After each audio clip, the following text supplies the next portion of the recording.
Sí, segur que t'has follat algú ja també, no? Segurament, sí. Estàs una mica obsessionat amb el tema, no?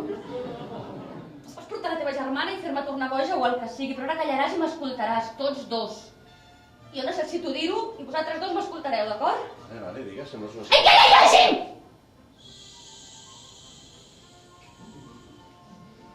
Perdone. Doncs, el que et volia dir, Jimmy, és que... Què? que m'estic morint, Què?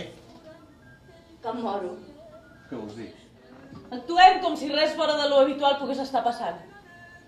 Ens pogués passar davant dels morros. I tot el que volem és continuar com estem, continuar anant a treballar, continuar baixant al súper, continuar anant de vacances a l'estiu, amb això en tenim prou, la majoria de nosaltres. I cada matí, amb l'esmorzar, obrim el diari i veiem, Déu meu, les coses que arribem a veure.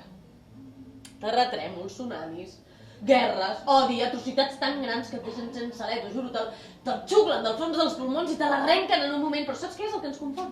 Saps què és el que ens fa pensar que això no està passant de veritat al costat de casa o al nostre país, on sigui? Que estem acostumats que aquestes coses sempre li passin a algú altre. Mai no ets tu que ha tingut un accident i ha sortit volant pel parabrises i han hagut de reconstruir la cara, no ets mai tu. I com és això? No ho sé, però anem tirant. Que anem tirant?